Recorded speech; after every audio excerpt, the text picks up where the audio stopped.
What's up, y'all? Hey, I'm glad you're here. Good to see you. Hey, we are in week 2 of this series called Esther. Last week, Jake kicked us off, and this is a crazy story. And if you read some of the older parts of the Bible, you get these unbelievable, sometimes hard to believe stories, and this is certainly one of those. And last week, as we began this story about Esther, she is this girl that has been promoted from basically nothing to the queen. And she did that by entering a beauty contest and winning. And yay, someone loves beauty contests. And she gets to this place where she's the queen, and that's not really the story. There's more to the story.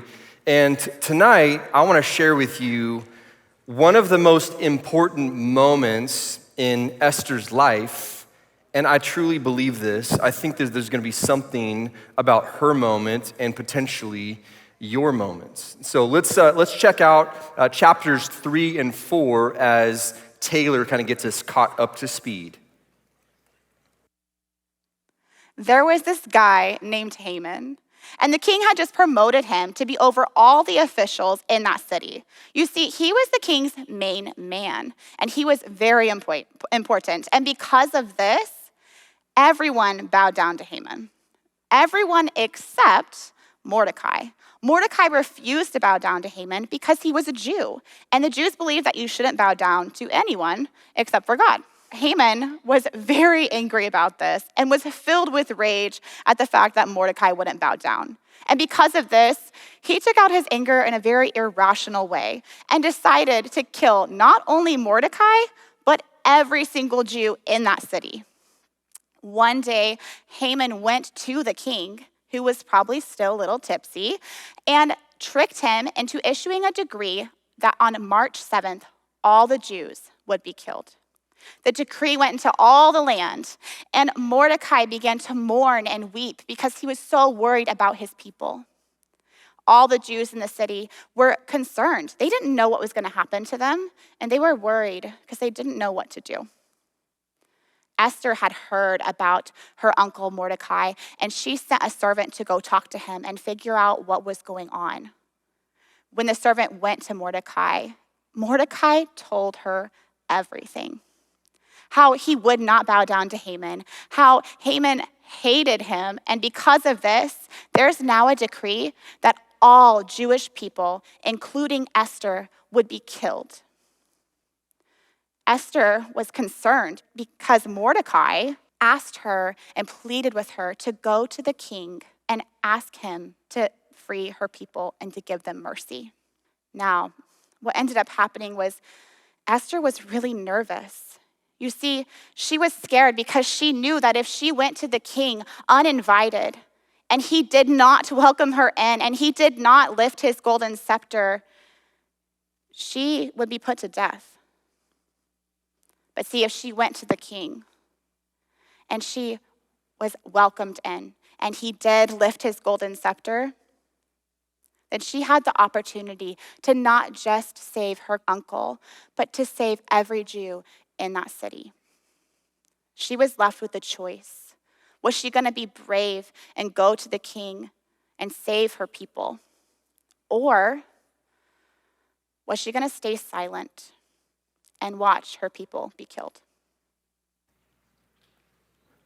Chapter 4, verse 12, we pick up, and these messages are going back and forth. There's no way for Esther and Mordecai to communicate to one another outside of through a person. And so they're kind of back and forth through the staff of the king.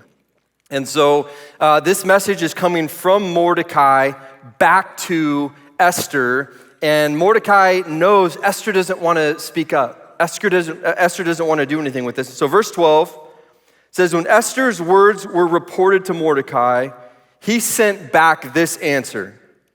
Do not think that because you are in the king's house, you alone of all the Jews will escape. In other words, he's like, hey, just because you're the queen doesn't mean that you're not going to meet the same fate as everybody else. And the reality is that the king does not know that Esther is Jewish. And she has no idea what that would mean. So Mordecai has kind of given her a little bit of a wake-up call. And then verse 14, for if you remain silent at this time, relief and deliverance for the Jews will arise from another place. For if you remain silent. Now, I think as we think through this story, like if you're in her shoes and you knew that there's a chance that you could speak up and save a lot of people, maybe right off the bat, you believe that you'd be brave. I don't know. So I don't know, there's a lot at stake. And she's got a lot going against her. In fact, like when you think about Esther, many of you think through, like maybe she's kind of a grown woman. She's been alive. She's got some of that, like, I don't know, bravery. But she's a teenager. She's probably somewhere around the 15, 16, 17-year-old range. And so she's young. She doesn't feel like she's got a loud, important voice. Not only that, but if she does speak up, what happens is she's likely to die. In fact, the law tells her that she does have to die unless the king rescues her. And not only that, but she's female. And at this time, a female's voice did not matter. So she's got all of these things going against her. Why would she remain silent? Well, maybe she would remain silent because of all of those reasons. It goes on. It says, relief and deliverance for the Jews will arise from another place if you stay silent. This is Mordecai saying, hey, if you don't speak up, hey, God's going to use someone else. God's going to find someone else to do this work. But he says that you and your father's family will die, will perish. And who knows? But that you have come to your royal position for such a time as this. Mordecai's saying, hey, I don't know. I don't know if this is true, but what if the reason why you are where you are right now is to save your people? Like God has you here for this specific reason. What if this is it? This is his plea to her. And I wonder if in your life, you've had moments where you had a belief, you had a conviction, and a conviction is where you have this thought, this belief, this idea that requires at some point in time action from you. Like you have this belief in it, and you know it's from God. Maybe you've been in class and you've overheard for days and weeks and months, like everybody picks on this one kid. Everybody teases this one kid. And maybe you don't tease them, but you've just had this belief. You've had this conviction that someone has to say something. Like it's just not right. Day in and day out, you hear it and you know it and you believe it and you feel like this is kind of your moment, and you stay silent. Maybe you've got a friend that, like every girl he dates, stays with him for a little bit, sleeps with him, moves on. Stays with him, sleeps with him, moves on. You see this pattern, and every time that happens, like the girl behind that is just left in his wake and is just devastated. And this is your friend, and you watch this go on, and you feel like, man, this is not right. This is not okay. This isn't the way you treat someone else. And you've got a voice with this person, and they respect what you say. But then you start to second guess a little bit about what you would say, and if you would have the right words to say in that moment. And then you start getting worried about whether or not, like, they'll still be your friend after you say something. So you stay silent. On the other end, you might have a friend and she just can't pick the right guy. Picker's broken, you know that one. And she just moves from guy to guy to guy. And every time they break up, like she loves the drama and loves the pain, goes back to dirtbag boyfriend, leaves him, goes back, gets another boyfriend. Like this cycle just continues. And you have this belief inside of you that like she's great. There's more for her, and there's a better future for her. There's a better person for her. And like all of this is just masking something going on inside of her. And maybe you feel like this is your moment to speak up and say something. But then the thinking gets into place. You kind of see this pattern, like sometimes overthinking gets in the way of us like standing up in the moment. Yeah, I don't know what I would say, and I'm not perfect either, and I make all these decisions, but you've got this belief, and you've got this conviction, you've got this passion within you, but then you don't say anything. I bet some of you have this like conversation that you've played out in your mind. It's this conversation with people on your team, and like they know that you believe, they know that you go to church, but they have no idea what that means. They don't understand like why you choose Jesus. And you feel like maybe you're the only one to explain that. No one else on the team would be as bold as you could be. And you think through it, and season after season just kind of comes and goes, day after day. And you have those opportunities, you have those windows, but then it's the fear again. And what if you don't know what to say? What if you say things and everybody just kind of teases you and makes fun of you? What if they just don't want to hang with you anymore, don't invite you to do the things that everybody else is doing? And even though you have this conviction and you have this belief, you just stay silent. I know that there's been moments for you like this. Perhaps it's been in class, and you've got a teacher that like explains the nature of the universe and how it's all come to be. And as you're listening to it, he's describing a theory as to how that could all be. And that theory does not involve God. And like inside you're raging. You're like, this is not fact, but the way this is portrayed is though this is the way it has to be. And everybody else in class, most of which are like not really paying attention, are just letting that information come in and sink in. And you're thinking like, this is not okay. This is a theory. Someone needs to at least make that known and propose an alternative to this. And it's you. And that opportunity was yours. And you just stayed silent.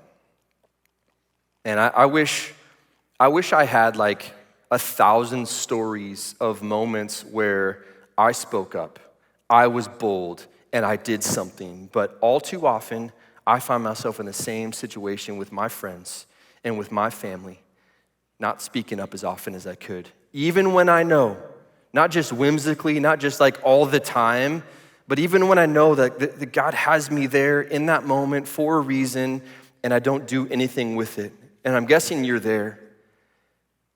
And as I was like reading about Esther and I was thinking about that, I just began to believe that moments like this, your moments are some of the best reasons to be alive when you're courageous in them, when you take them and you don't let them pass you by. But man, many of us just let them pass us by.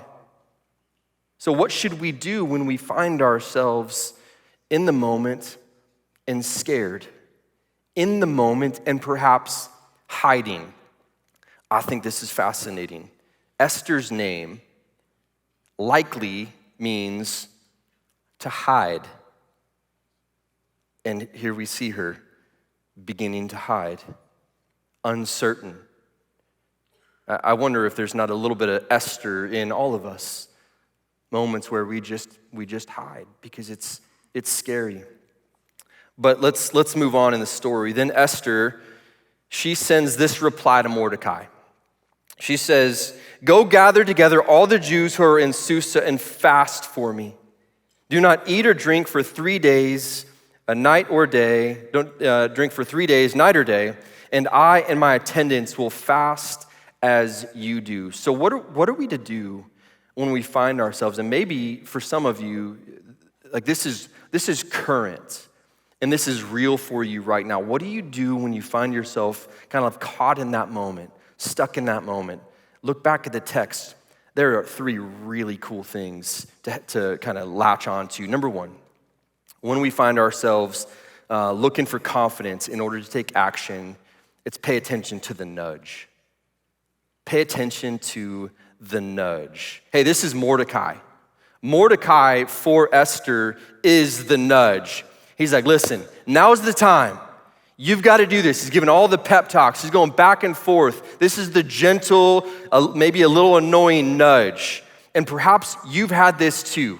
Like in your life, you've had that comment, you've had that question, like someone mentions to you an idea, and it's like at just the time when you've been thinking about it. Pay attention to the nudge.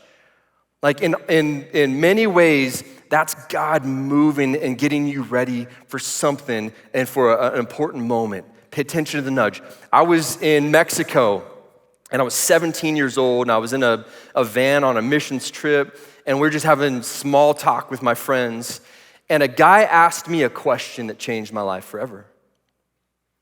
He's like, hey, have you ever put thought to being a pastor, to go into ministry? And at the time, I had not really thought much about that. I said, I mean, no, not really. And that question like just burrowed into my brain and exploded it for weeks and weeks until it actually became like the question that defined that season of my life. And from there on out, and then there was another friend that said the same thing. And another friend that said the same thing, like, man, I think you should consider. And when I would mention, hey, I'm considering it, they'd say, I think you should. I think you should do that. You had a nudge before? Anybody that just brings whatever is going on in your life right then, brings it up? Well, that's a part of it. When it comes to gaining confidence, don't ignore the nudge. Secondly, this is also back in the text, she seeks God. She seeks God through fasting. This is not the only way to seek God, but she's seeking God through fasting. Like where she's saying, hey, I'm not gonna eat, and we're gonna not eat for 3 days. How many of you have not eaten food for how many of you missed one meal before? You missed, okay. This is 3 days skipping food. How many of you have missed at least one day? You've missed one day, a good amount of you. Hey, this is not something that most people would know, and our church at large won't know this. But our staff is on Tuesday of this week. They're gonna skip 3 meals for you. There's 450 people that are on staff at our church, and they're going to not eat for 3 meals, and instead of eating food, they're going to spend time praying for 2 things. One is our Easter service is coming up this next weekend, and 2, for everybody who's going to camp, because our church so believes in the power of what takes place at camp, and they so believe in you. So when you find yourself needing confidence, don't ignore the nudge. Seek God, looking to him in prayer and maybe in fasting and in scripture. And then thirdly, community. Like surrounding yourself with community. This is pretty sweet. In the text, like it says in this version, I'm reading NIV, basically it says that her attendance. What that means is like her girl group. This is her girl group. And listen, I don't know if you've been around like a girl group before, when girls like rally together, it is a scary, scary thing to get in the way of a girl group. This weekend at my house, my wife and her best friend and people were having this bridal shower. And guys, you probably haven't been to a bridal shower, I'd hope. And I walk in because it's like, it's supposed to be done, but it's lunchtime now and I'm dying. And so I'm like trying to just sneak in and get some food real quick. And so I walk in, and the minute I walk in, there's 40 ladies in the house, 40 girls in my house. And I don't know what to do. On the other side of the room, I actually see my son. He was in his bedroom. He comes out at the same time, and we kind of have this moment like, he's like, Dad? And I'm like, son? And we're scared. And when girls get together and there's a cause and there's a reason and there's a purpose, stand back. God uses you when you're together. Same can be true for the men. Same can be true when you get your friends behind you. When you know that God is calling you to a moment, when God's calling you to do something in your life, pay attention to the nudge. Maybe this is a nudge for you because there's something going on inside of you. Seek God and don't just whimsically do that. And then surround whatever it is that he's calling you to with people that love him, that he's surrounded you with. And then you get courage. And then you have a decision whether you're going to move. And this is what Esther does. She says this, hey, when this is done, she said, when this is done, when we've fasted and prayed and done these things, I'm going to go to the king. And I know it's against the law, but if I perish, I perish. If I die, I die. Esther is legendary. She's like, I'm willing to lay it all on the line. I'm willing to die now for this decision. This is her moment.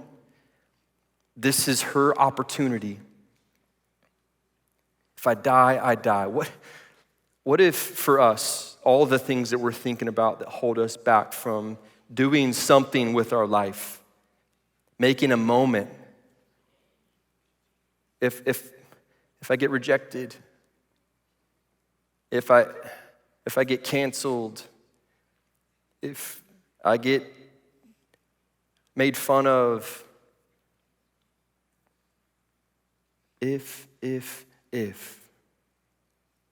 I die, I die. Man, there's a lot at stake. Is there a conviction that you've been like delaying in your life? Like this belief, and you know you need to say something. You know it's time to stand up. You know it's time to be bold and courageous. Is there a conviction that you're delaying right now, you've been putting off? Maybe it's a hard conversation. Anybody have a conviction that they know right now in their life, it's time to have a hard conversation with someone in their life? It's a friend. It's the decisions that they're making. It's a friend that doesn't know Jesus, and you know now's the time. It's a family member conversation. I had one of these recently, about 2 or 3 weeks ago. I had this, same thing. I had this conviction. I felt like God wanted me to have this conversation with a family member of mine, and I didn't want to have it. In fact, I'd kind of been putting it off for a while, and it's about a family member's addiction. And I have no authority on the topic. I didn't want to. But same thing, I felt like there was enough reminders for me to have it, and the setting was created for me, and that conversation took place, and I was really scared to have it. But that's what you do, is you have those moments, and you move. Maybe some of you, it's not a conversation that you're delaying, but it's like, it's a decision.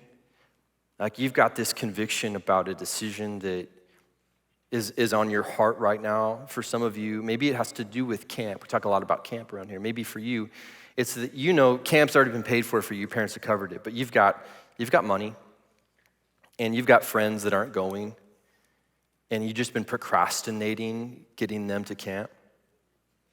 Others of you, it's not camp. It's like we talk about mission trips around here periodically, and hey, you just never gone. And it's time to sign up and make a commitment to go. I know some of you, you've had in your mind what you're going to do with your life. And you've communicated this to your parents and your friends, and they all think you're going to be a teacher. They all think you're going to go into business. They all think whatever your job is, you've had for years. But that's changing right now. And in your mind, you're like, I think God wants me to do something entirely different from that, and I'm scared to death to tell anybody about it because I'm going to let him down, and this is what I've told them I'm going to do. Now's the time to be courageous. I just get chills when I think about high school students taking these moments seriously and being courageous. You can do it. You can do it. Now's the time. Here's your nudge.